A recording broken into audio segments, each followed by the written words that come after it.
সবাই একটু মনোযোগ সহকারে শুনবেন, আশা করি ভালো লাগবে।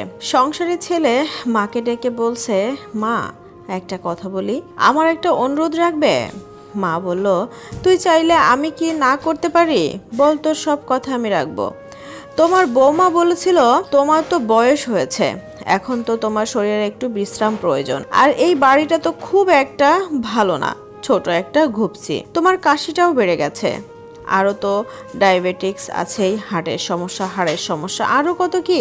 মা, হ্যাঁ রে, মনে হয় আর বেশি দিন বাঁচবো না। থামো তোমার সব সময় দেখাশোনার জন্য কাউকে রাখতে হবে। আচ্ছা, তোমাকে তাহলে গ্রামের বাড়িতে, না না না, ওই যে বৃদ্ধাশ্রমের স্পেশাল ব্রাঞ্চে ভর্তি করালে কেমন হয় মা? এটাই বলছিল তোমার বৌমা, ওখানে অনেক লোকজন থাকবে তোমার মতোই, তাদের সাথে গল্প করতে করতে তোমার সময় কেটে যাবে। বাড়িতে তো কেউ নাই, আমি ব্যবসার কাজে দৌড়াদৌড়ি করি সব সময়, আর তোমার বৌমা অফিসে, আর মিঠু তো সারাদিন স্কুলেই থাকে, ওখানে তুমি আরামেই থাকবে মা। মা, এটাই আমাদের অনুরোধ ছিল। মা তখন একটুখানি চুপ করে কোনো কথার উত্তর না দিয়ে কিছুক্ষণ পর বলল, আচ্ছা তুই চাইলে তাই হবে। বড় একটা দীর্ঘ নিঃশ্বাস ছেড়ে, থ্যাঙ্কস মা। আচ্ছা, কালকে বিকালেই কিন্তু তাহলে ওখানে যাচ্ছ, তোমার ব্যাগ প্যাক গুছিয়ে রাখবে। পরের দিন অস্বস্তিকর জ্যামে আটকে আছে মা ছেলে গাড়ির ভিতরে।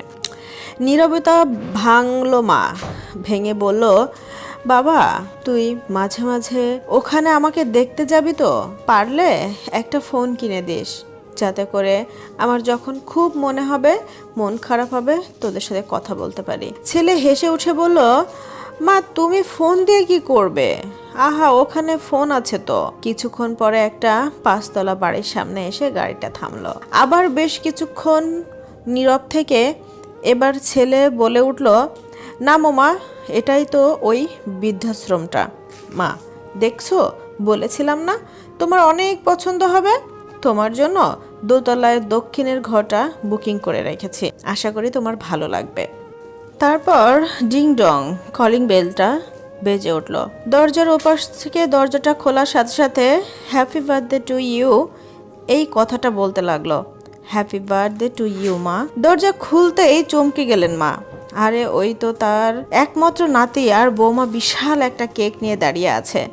এত বেলুন আগে কখনো দেখেননি তিনি, এত আয়োজন করে কখনো কেউ তাকে জন্মদিনের শুভেচ্ছাও জানায়নি কখনো। আরে ওই তো তার 2 মেয়ে আর তাদের জামাই দাঁড়িয়ে আছে, ওদেরকেও ডেকেছে আমার পাগল ছেলে। হ্যাপি বার্থডে মা, শুভ জন্মদিন মা।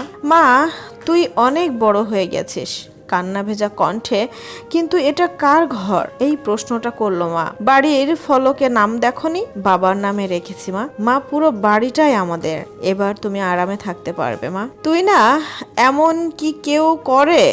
কান্না ভেজা চোখে মা বলে উঠলেন, জোরে জোরে মাথা নাড়ছেন, আনন্দে কথা বলতে পারছেন না। পার্টি শেষে ঘুমাতে যাবে এমন সময় পিছন থেকে মায়ের ডাক। হাতের ব্যাগটা আতিপাতি খুঁজে একটা কৌটা বের করে ছেলের হাতে ধরিয়ে দিলেন, নে, এটার আর দরকার হবে না, এতে ইঁদুরের বিষ আছে। চিন্তা করেছিলাম যদি বৃদ্ধাশ্রমে রেখে আসিস তাহলে সেই দিনই এটা খেয়ে নেব, কারণ ওখানে আমি থাকতে পারতাম না। দূর মা, কি যে বলো, এটাই তো সেই কখন আমি রাতের বেলাতেই পাল্টে আমি তোমার ক্যালসিয়ামের ওষুধগুলো ভরে রেখেছি, তুমি এখন নিশ্চিন্তে ঘুমাতে যাও। মার আজ আর কিছুই চাওয়ার নেই, আর কিছুই না হোক, একটা জিনিস সে খুব ভালো মতো বুঝতে পেরেছে যে তার ছেলেকে সে অন্তত মানুষ করতে পেরেছে। যাক, আজকের ঘুমটা সত্যি আরামের হবে, ঘুমের ওষুধ খেতে হবে না মায়ের। প্রত্যেক সন্তানই যেন মা বাবাকে এভাবেই ভালোবাসে, এবং মা বাবা শেষ বয়সে যেন তাদেরকে বৃদ্ধাশ্রমে না পাঠায় ছেলে বা সন্তান। ভালো থাকুক পৃথিবীর সকল বাবা মা, আমিন।